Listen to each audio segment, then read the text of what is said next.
사무엘하 9장. 다윗이 이르되 사울의 집에 아직도 남은 사람이 있느냐? 내가 요나단으로 말미암아 그 사람에게 은총을 베풀리라 하니라. 사울의 집에는 종 한 사람이 있으니 그의 이름은 시바라. 그를 다윗의 앞으로 부르매 왕이 그에게 말하되 네가 시바냐 하니 이르되 당신의 종이니이다 하니라. 왕이 이르되 사울의 집에 아직도 남은 사람이 없느냐? 내가 그 사람에게 하나님의 은총을 베풀고자 하노라 하니 시바가 왕께 아뢰되 요나단의 아들 하나가 있는데 다리 저는 자니이다 하니라. 왕이 그에게 말하되 그가 어디 있느냐 하니 시바가 왕께 아뢰되 로드발 암미엘의 아들 마길의 집에 있나이다 하니라. 다윗 왕이 사람을 보내어 로드발 암미엘의 아들 마길의 집에서 그를 데려오니 사울의 손자 요나단의 아들 무비보셋이 다윗에게 나와 그 앞에 엎드려 절하매 다윗이 이르되 무비보셋이여 하니 그가 이르기를 보소서 당신의 종이니이다. 다윗이 그에게 이르되 무서워하지 말라. 내가 반드시 네 아버지 요나단으로 말미암아 네게 은총을 베풀리라. 내가 네 할아버지 사울의 모든 밭을 다 네게 도로 주겠고 또 너는 항상 내 상에서 떡을 먹을지니라 하니 그가 절하여 이르되 이 종이 무엇이기에 왕께서 죽은 개 같은 나를 돌아보시나이까 하니라. 왕이 사울의 시종 시바를 불러 그에게 이르되 사울과 그의 온 집에 속한 것은 내가 다 네 주인의 아들에게 주었노니 너와 네 아들들과 네 종들은 그를 위하여 땅을 갈고 거두어 네 주인의 아들에게 양식을 대주어 먹게 하라. 그러나 네 주인의 아들 무비보셋은 항상 내 상에서 떡을 먹으리라 하니라. 시바는 아들이 15명이요 종이 20명이라. 시바가 왕께 아뢰되 내 주 왕께서 모든 일을 종에게 명령하신 대로 종이 준행하겠나이다 하니라. 무비보셋은 왕자 중 하나처럼 왕의 상에서 먹으니라. 무비보셋에게 어린 아들 하나가 있으니 이름은 미가더라. 시바의 집에 있는 자마다 무비보셋의 종이 되니라. 무비보셋이 항상 왕의 상에서 먹으므로 예루살렘에 사니라. 그는 두 발을 다 절었더라. 좋은 날입니다. 성령님께서 오늘도 여러분들의 심령 가운데 큰 은혜와 평강으로 함께 해주시기를 주님의 이름으로 축복합니다. 오늘 저는 여러분들과 함께 사무엘하 9장 말씀 함께 은혜를 나누기로 원합니다. 오늘 말씀의 제목은 다윗의 은총을 받은 무비보셋입니다. 사무엘하 6장부터 10장까지의 말씀은 다윗의 전체의 삶에 있어서 가장 전성기와 같은 그 시즌을 기록하고 있다라고 말할 수 있습니다. 온 이스라엘의 왕이 된 다윗이 이제 그의 나라의 기초를 세워가는, 그래서 가장 강대하고 정말 부강한 그런 나라로 세워가는 이야기가 바로 6장부터 10장까지의 이야기인데요. 우리는 지난 시간 8장에서 다윗이 주변의 모든 대적들을 평정하고 그리고 모든 대적들이 이스라엘에게 조공을 바치더라라는 이야기를 살펴보았습니다. 그것은 하나님의 약속의 성취입니다. 하나님께서 아브라함에게 또 모세에게 약속하셨죠. 그 가나안 땅을 너희에게 주리라라고 말씀하셨습니다. 그런데 그 이후에 그 누구도 감히 그 땅을 수복하려고 다 차지하는 그런 사람은 없었습니다. 근데 비로소 다윗의 때에 이르렀을 때 그 하나님의 약속의 땅이 온전히 회복되었더라. 그렇게 지금 이야기하고 있는 것이죠. 그런데 이렇게 대외적으로 뿐만 아니라 대내적으로도 다윗은 그의 나라를 정말로 안정되게 다스려갔더라라는 것을 기록해 놓았습니다. 적재적소의 사람들을 배치하고 또한 그의 나라를 공평과 정의로 다스리기 시작했다. 그렇게 이야기하고 있는데요. 사무엘하 8장 15절 말씀은 이렇게 기록합니다. 다윗이 온 이스라엘을 다스려 다윗이 모든 백성에게 정의와 공의를 행할세. 이렇게 말합니다. 다윗이 나라를 다스리는데 그 다스리는 그 기준과 그 중심이 무엇이었는가? 그게 바로 공평과 정의였다라는 것이죠. 여러분이 공평과 정의는 무엇입니까? 이건 하나님의 통치 질서이자 하나님의 통치의 기초입니다. 하나님이 세상을 다스려 가실 때 불의하게 혹은 공평치 못하게 세상을 다스려 가신다면 이 세상은 정말 그냥 하루아침에 무너져 버리겠죠. 그런데 하나님은 이 세상을 어떻게 다스리신다고요? 공의롭게 정의롭게 공평하게 다스려 가신다는 것입니다. 그런데 지금 다윗이 그의 나라 이스라엘을 하나님의 통치의 대리자로서 다스릴 때 그가 공평과 정의로 나라를 다스렸다. 그건 하나님의 통치의 기초와 그 원리를 따라서 나라를 세워갔다라는 것이죠. 여러분, 이런 지도자 참 바라지 않습니까? 정말 각 나라들 가운데에서 이런 지도자가 선다면 그 나라가 정말 하나님의 축복 가운데 들어올 것입니다. 그런데요, 다윗이 그런 마음의 중심으로 하나님 앞에 섰고 나라를 다스렸다는 것입니다. 다윗은 정말로 메시아의 예표로서 훌륭한 그런 모델입니다. 자, 그런 가운데서 오늘 이제 여러분들과 보시는 9장 말씀은요, 다윗이 그 통치를 나라를 다스려 갈 때 공평과 정의를 따라서 나라를 다스렸다라는 그 한 가지 예를 우리에게 지금 보여주고 있습니다. 그것은 바로 다윗이 요나단과 맺었던 언약을 기억하고 그 요나단이 남은 자식 무비보셋이라는 자를 찾아서 선대한 이야기를 기록해 놓고 있습니다. 자, 오늘 말씀을 통해서 성령님께서 또 우리 각 사람들에게 무엇을 말씀하시는지 주님의 음성을 들을 수 있기를 바랍니다. 자, 오늘 말씀 1절은 이렇게 시작을 합니다. 다윗이 이르되 사울의 집에 아직도 남은 사람이 있느냐? 내가 요나단으로 말미암아 그 사람에게 은총을 베풀리라, 그렇게 이야기합니다. 자, 다윗이 지금 뭔가를 기억하고 있습니다. 요나단과 맺었던 언약을 기억하고 있습니다. 마치 요나단과 맺었던 언약을 뭔가 빚이라도 진 것처럼 그것을 기억하면서 내가 그의 남은 자들에게 은총을 베풀어야 된다라고 지금 이야기를 하고 있는 것이죠. 자, 그런데 다윗이 지금 왜 이렇게 이야기하는 걸까요? 요나단과 어떤 언약을 맺었길래 이런 이야기를 하는 걸까요? 자, 성경 사무엘상 20장 15절 말씀이 이렇게 기록해 놓고 있습니다.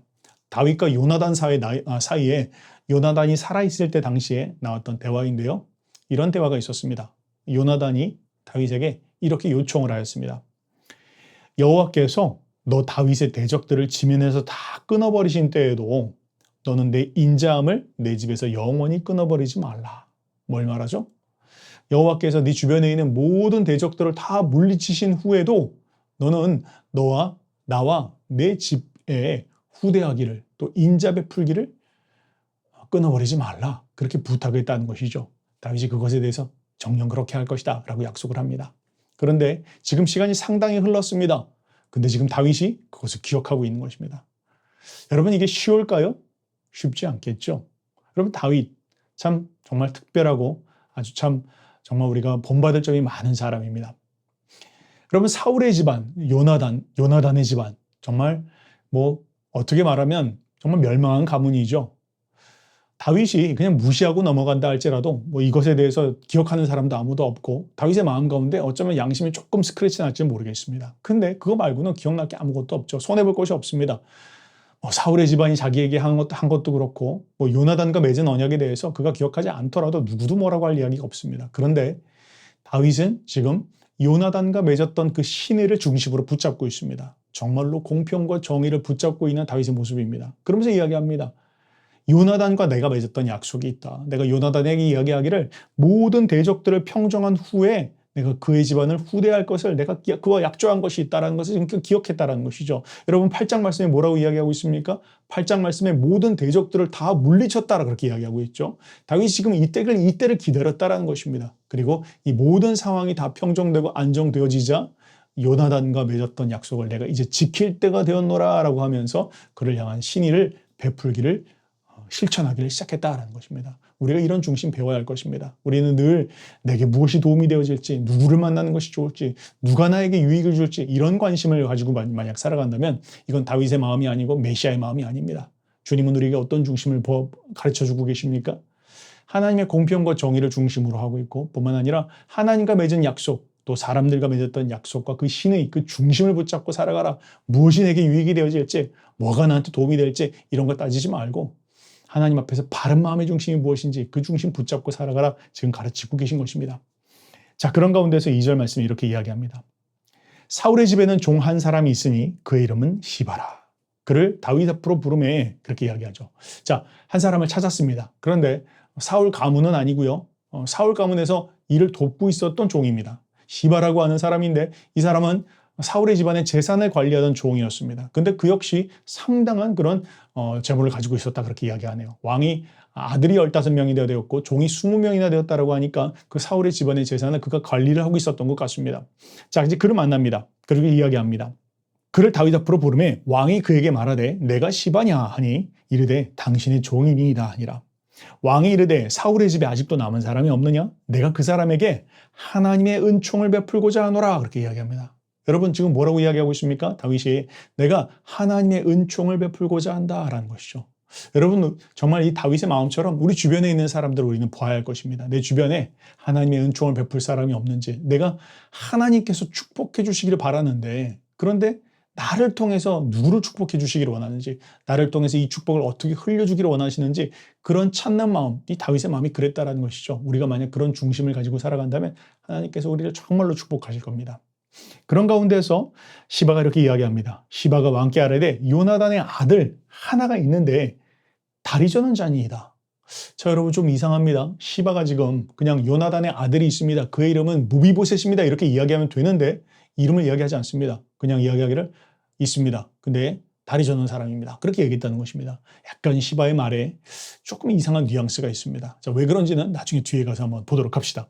자, 그런 가운데에서 다윗이요, 그 사람을 찾고 나서 그에게 이제 이야기하기 시작합니다. 왕이 그에게 말하되 그가 어디 있느냐 하니 시바가 왕께 아뢰되 로드발 암미엘의 아들 마길의 집에 있나이다 하니라.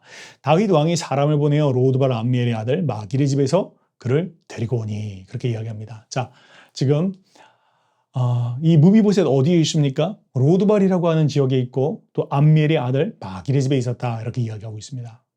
로드발 어디입니까? 로드발은요, 요단강 건너편 길르앗 지방에 있습니다. 여러분 길르앗 야베스 기억나시죠? 이 길르앗 사람들 사울에 대해서 애틋한 그런 마음이 있습니다. 은혜를 보답할 줄 아는 그런 마음이 있는 사람들이죠. 근데 그 사람들이 지금 또 나타납니다. 자, 그 사람들이요, 이 무비보셋을 거두어줬더라, 그렇게 이야기를 하고 있습니다. 자, 그런데 안타깝게도 그 로드발이라고 하는 곳은 그 가운데에서도 목초지가 없는 황무지와 같은 그런 땅이었다, 그렇게 이야기를 하고 있네요. 어쨌든 전후 상황들을 살펴보면 이 무비보셋이 사울의 집안이 완전히 몰락한 후에 다윗이나 혹은 사울의 집에 원수졌던 사람들에 의해서 해를 당할 것을 두려워했던 것 같습니다. 그래서 그가 숨게 됐는데 자신들을 후대해 주었던 길르앗 사람들의 도움으로 한 지역을 정착해서 살았다. 근데 거기가 황무지였다. 그렇게 사람이 살만한 곳은 아니었다라는 걸 지금 이야기해주고 있습니다. 그런 가운데서 마길이라는 사람이 등장하는데, 이 마길이라는 사람은 나중에 이 무비보셋을 선대한 것으로 말미암아 다윗이 굉장히 그를 또 선대하는 그런 모습을 볼 수 있고, 또 반대로 나중에 다윗이 굉장히 어려움에 처했을 때 이 마길이 이 다윗에게도 굉장히 선을 베풀었던 이야기를 기록해 놓고 있습니다. 자, 그런 가운데서 6절, 이제 다윗이 드디어 무비보셋을 만납니다. 그리고 이렇게 대화하기 시작합니다. 사울의 손자 요나단의 아들 무비보셋이 다윗에게 나와 그 앞에 엎드려 절하매 다윗이 이르되 무비보셋이여 하니 그가 이르기를 보소서 당신의 종이니이다. 다윗이 그에게 이르되 무서워하지 말라. 내가 반드시 내 아버지 요나단으로 말미암아 내게 은총을 베풀리라. 내가 내 할아버지 사울의 모든 밭을 내게 도로 주겠고 또 너는 항상 내 상에서 떡을 먹을지니라 하니 그가 절하여 이르되 이 종이 무엇이기에 왕께서 죽은 개 같은 나를 돌아보시니까, 그렇게 말을 하였습니다. 자, 여러분 여기서 우리는 다윗의 마음과 또 무비보셋의 자아상을 볼 수가 있습니다. 여러분 먼저 무비보셋의 모습을 한번 봅시다. 무비보셋은 어떤 그런 마음, 어떤 자아상을 가지고 있습니까? 그는 사실은 왕의 아들입니다. 그렇다면 그가 왕이 될 수 있는 사람이었죠. 근데 안타깝게도 그의 할아버지도 죽었고 그의 아버지도 죽었습니다. 그리고 그 자신은 어떻습니까? 그는 그만 5살 때 떨어져서 다리를 저는 그런 아이입니다. 왕이 될 수 없는 그런 사람이죠. 그리고 지금은 그는 고향에서도 떠나 있고 지금 있는 그런 상황도 정말 변변치 못한, 사람이 살만한 그런 곳이 아닌 곳에 살고 있는 그런 사람입니다. 무비보셋의 마음, 그의 자아상 어땠을까요? 그는 정말 그렇게 생각했을 것입니다. 나는 정말로 의미 없는 존재야. 나는 태어나지 말아야 됐을 사람이야. 혹은 나는 잉여적인 존재인가? 이런 그런 생각들을 하면서 그는 생각하기에 나는 정말로 발붙일 곳도 없고 살 의미도 없는 사람이다 라는 그런 마음의 중심, 그런 정말 낮은 자존감에 그는 시달리고 있었을 것입니다. 그러니까 그가 이렇게 대답하지 않습니까? 제가 누구입니까? 저는 그저 죽은 개 같은 자입니다. 어찌 저를 찾으십니까? 지금 그렇게 이야기를 했다는 것이죠. 자, 그런데요, 다윗은 또한 어떻게 그를 대하고 있습니까? 그를 대하는, 그 무비보셋을 대하는 다윗의 마음을 우리는 참 보게 되어집니다. 다윗은 그런 무비보셋을 향해서 정말 주님의 마음, 하나님의 마음을 가지고 대하고 있습니다. 여러분 이것이 굉장히 중요합니다. 여러분 다윗은요, 메시아의 표상입니다. 특별히 이 9장에서는 더 그런 부분들이 나타납니다. 다윗은 메시아의 표상으로서 공평과 정의로 그 나라를 다스려가고 있고, 또한 무비보셋에게 언약을 기억하고 그에게 무조건적인 사랑과 은혜를 베풀고자 하는 그런 마음의 중심이 있습니다. 만약 우리가 참 성경이 이렇게 문자로 기록되어 있어서 참 안타까운 마음이지만요. 만약 성경이 음성으로 기록되어 있다면 우리가 이 다윗의 음성을 들으면서 정말 참 은혜를 받았을 것 같습니다. 여러분, 다윗이 지금 어떻게 이야기했을 것 같습니까? 저는 다윗의 음성을 한번 이렇게 떠올려 봅니다. 무비보셋이여, 네가 요나단의 아들 무비보셋이냐? 내가 너를 참 찾았다. 살아있어줘서 참 고맙다. 또 내게 나타나줘서 참 고맙다. 두려워하고 있었느냐? 무서워하지 말아라. 내가 너와 너의 아버지와 맺었던 언약을 기억한다. 그리고 내가 너에게 한없는 은총을 베풀어 주기를 원한다. 이제 절망은 끝이다. 이제 너의 삶 가운데 소망이 있다. 너의 삶 가운데 회복이 일어날 것이다. 그런 이야기를 지금 다윗이 해주셨을 것이다. 우리가 그렇게 느낄 수 있습니다. 자, 그런데요. 여러분, 무비보셋은 또 어떤 모습이죠? 사실 무비보셋은 다윗이 메시아의 표상인 것처럼 무비보셋은 어떤 면에서 우리의 모습과 같습니다. 하나님을 떠나서 또 근본적인 아담과 하와 이후에 죄악 가운데 태어난 인간의 모습들, 하나님을 떠나고 두려워하고 절망하고 자기의 정체성을 잃어버린 인간의 모습들을 이야기하고 있다는 것이죠. 그런데 그런 우리에게 다윗이 찾아와서 지금 보여주는 모습들은 그런 우리에게 예수님께서 찾아오셔서 우리와 함께 언약을 맺으시고 우리에게 다함없는 은혜로 우리의 삶을 회복시켜 주시는 것이 마치 다윗과 무비보셋의 관계 가운데에서 나타나고 있는 그런 모습이다라는 것이죠. 여러분, 무비보셋이 뭘 하였습니까? 사실 무비보셋은 한 일이 없습니다. 단지 그가 요나단의 아들이라는 것뿐이죠. 그리고 다윗과 요나단과 맺었던 그 언약 때문에 그의 삶이 회복되어진 것입니다. 우리 또한 마찬가지입니다. 우리가 주님을 만나기 위해서, 우리의 삶을 회복하기 위해서 우리가 한 일이 아무것도 없습니다. 그저 우리는 정말 그 낮은 자존감 가운데에서 죄악 가운데 살아갔을 뿐이지요. 그런데 예수님께서 십자가에서 맺으신 그 언약으로 인해서 우리의 삶에 찾아오시고 우리를 구원해 주시고 우리의 삶을 회복해 주시기를 원한다라는 게 바로 무비보셋의 삶을 통해서 나타나는 것입니다. 그냥 다윗이 무비보셋에게 이야기한 것이 아니라 예수님께서 우리 각자의 삶 가운데 찾아오셔서 한 일이 바로 이런 모습이다라는 것이죠. 자, 그러면서 이제 다윗이 이렇게 이야기합니다. 왕이 사울의 시종 시바를 불러 그에게 이르되 사울과 그의 온 집에 속한 것은 내가 다 내 주인의 아들에게 주었노니 너와 내 아들들과 내 종들은 그를 위하여 땅을 갈고 거두어 내 주인의 아들에게 양식을 대주어 먹게 하라. 그러나 내 주인의 아들 무비보셋은 항상 내 상에서 떡을 먹으리라 하니라. 시바는 아들이 15명이요 종이 20명이라. 자, 뭘 이야기하는 것입니까? 다윗이 무비보셋의 삶을 온전히 회복시켜주고 있다는 걸 이야기하고 있습니다. 어떤 것이 회복이 되었습니까? 다윗은요, 시바가 관리하고 있었던 사울의 모든 땅, 모든 재산을 다시 무비보셋에게 돌려줍니다. 물질의 회복에 대한 걸 이야기하는 것이죠. 뿐만 아니라 사울에게 속했던 모든 종들에게 다시 무비보셋을 섬기게 합니다. 그의 권세와 신분을 회복시켜주는 것입니다. 또한 다윗과 함께 식탁에 참여할 수 있도록 왕의 자녀로서 그의 신분을, 그의 위치를 다시 회복시켜주는 것을 지금 이야기하고 있는 것입니다. 마치 예수님께서 우리의 삶 가운데 찾아오셔서 우리를 은총을 주시기 위해서 우리를 찾으시고 그리고 우리의 삶 가운데 찾아오셔서 우리를 위해서 그리스도께서 십자가에 달려 죽으시고 우리의 모든 죄를 씻으시고 우리에게 약속하신 하나님의 유업을 회복시켜 주시고 하나님의 자녀로서의 권세를 다시 신분과 권세를 회복시켜 주시고 뿐만 아니라 마귀가 우리의 삶을 괴롭히려고 할 때 건드리지 말아라. 이는 하나님의 자녀라. 우리의 삶을 지키시고 보호하시더라 라는 것을 지금 이야기하고 있는 것입니다. 11절 말씀은 이렇게 이야기합니다. 시바가 왕께 아뢰되 내 주 왕께서 모든 일을 종에게 명령하신 대로 종이 준행하겠나이다 하니라. 무비보셋은 왕자 중 하나처럼 왕의 상에서 먹으니라. 무비보셋에게 어린 아들 하나가 있으니 이름은 미가더라. 시바의 집에 사는 자마다 무비보셋의 종이 되니라. 무비보셋이 항상 왕의 상에서 먹음으로 예루살렘에 사니라. 그는 두 발을 다 절더라. 자, 우리의 삶을 다시 한번 돌아봅시다. 예수님께서 우리의 삶 가운데 찾아오셔서 값없는 은혜로 정말 헤아릴 수 없는 은혜로 우리의 삶 가운데 베풀어 주신 그것을 한번 기억해 봅시다. 오늘 이 무비보셋의 삶을 한번 묵상해 보시면서 예수님께서 우리 각자의 삶 가운데 어떻게 찾아오셨는지, 우리의 삶에 어떤 은혜를 다시 회복시켜 주셨는지 기억하면서 감사하는 그런 하루가 될 수 있기를 주님의 이름으로 축복합니다.